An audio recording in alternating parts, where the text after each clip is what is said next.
Good morning, students. Today we will have to discuss about the planting. In previous classes we have discussed fungi and the life cycle of the Rhizopus, and we have sent you people in form of PDF also. Now today we will have to discuss about the planting. Planting, firstly, the planting, all plants are autotrophs.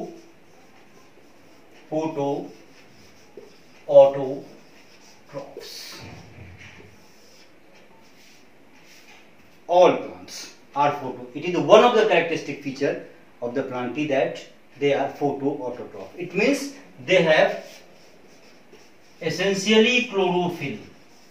That may be in form of A, B, like that. Of course, certain plant, certain example of the plantae have in addition of the chlorophyll, that is phytoerythrin, xanthophylls, etc. But chlorophyll should be present there because they are the photoautotrophic pigment, the pigment which is responsible for the preparation of the food in presence of the sunlight. So it is one of the characteristic feature of the plant. Secondly, cell wall made up of cellulose. It is hard and fast. That cell wall is made up of cellulose. If other things are present, that's something else. But cellulosic cell wall should be there. It may be the double layered cell wall. One is cellulosic, another is pectin, made up of pectin or others, but cellulose is essentially present in that. So one of the characteristic features of the plant is that it is the cellulosic cell wall. Most of the plants are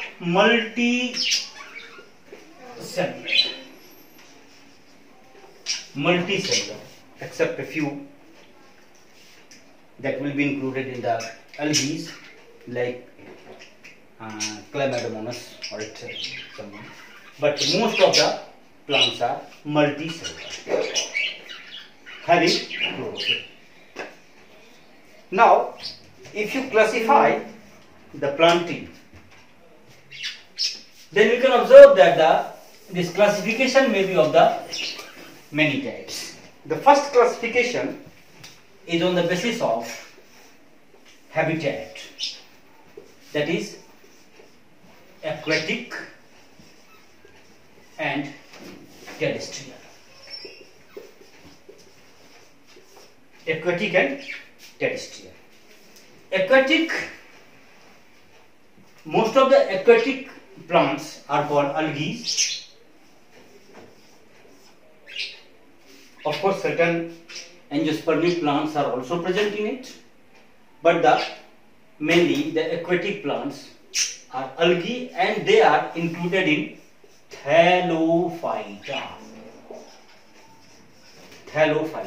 Thallophyta means the plant body which is not clearly distinguished into the root, stem and leaf. These plants are called thallophytes. If thallophytes are aquatic, all thallophytes are aquatic. Thallophytes are aquatic, then they are called algae, and they may be, that is called green algae, red algae and brown algae. We will discuss the separate characteristic feature of these all. It will be under the Chlorophyceae, that is the Rhodophyceae, and that is the Phaeophyceae. Chlorophyceae, Rhodophyceae, Phaeophyceae. They have different type of pigment in addition of chlorophyll. So they are red, they are green, they are red, and they are brown. We will discuss it later on. Now, terrestrial. We can divide this particular terrestrial plants into two parts. One is non-vascular and another is vascular. Non-vascular means without xylem and phloem. Without xylem and phloem. It means the plant without xylem and phloem is called non-vascular. It may be amphibious. Now, what do you mean by here amphibious? Actually, amphibious are those individuals, they may lead their life on land or water. It is not so hard and fast, definition of the amphibians, but the amphibians are those individuals which can lead their life on land and have essentially external water for the purpose of fertilization. They can lead their life on land, but have need of external water for the purpose of fertilization. Then we can say that they are amphibians.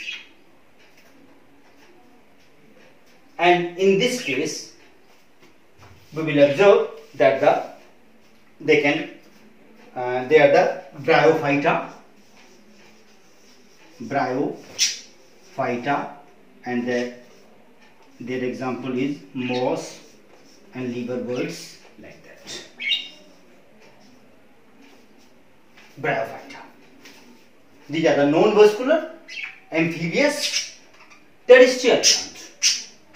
They are terrestrial, it means leads their life on land, but have need of the external water for the purpose of fertilization. Now come to the vascular plant. This vascular plant can be divided into two parts. One that is called non-seeded and another is called seeded. Seeded plant. It means the plant which is sporophytic, spore bearing, have no seed but have xylem and phloem. Then we can say that they are non-seeded vascular plant, and they includes pteridophyta. Pteridophyta. And it includes mainly fern. It has been observed that the pteridophytes are vascular plant but are also amphibious, but have need of the external water for the purpose of fertilization. How it will happen, we will discuss later on, but just you will have to see here that the reproduction, during reproduction there is no seed is not been formed, and the xylem and phloem is present. In this case, seeded plant. Seeded plant can be studied under two subheadings, that is gymnosperm and angiosperm.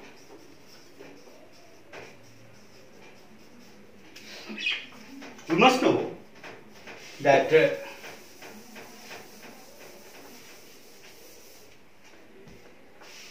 if a seed have pericarp, that is epicarp, mesocarp and endocarp, then it is called closed seed. That is called closed seed. But if this type of pericarp is not present, then it is called naked seeded, and it has been observed in gymnosperms are also called naked seeded. And these are called closed seed. Closed seed. Now this closed seed,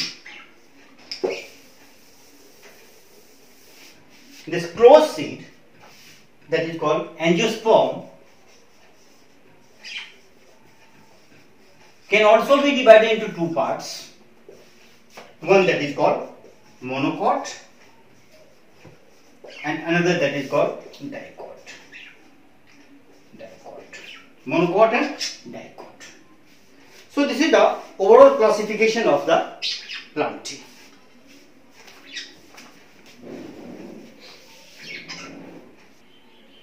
Now it is the second type of classification of the planting, that is called cryptogamous and phanerogamous.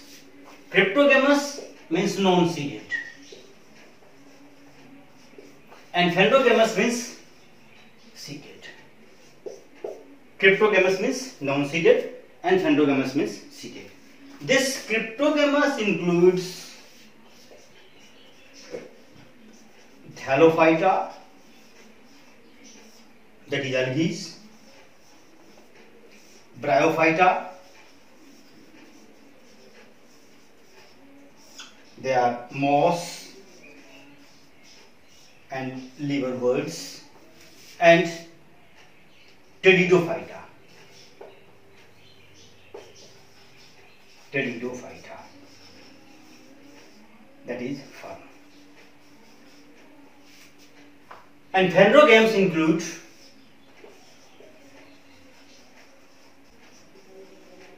gymnosperm and angiosperm. Here you will see that the vascular and non-vascular. It means including these Pteridophyta, gymnosperm, angiosperm are vascular, and that is called Tracheophyta.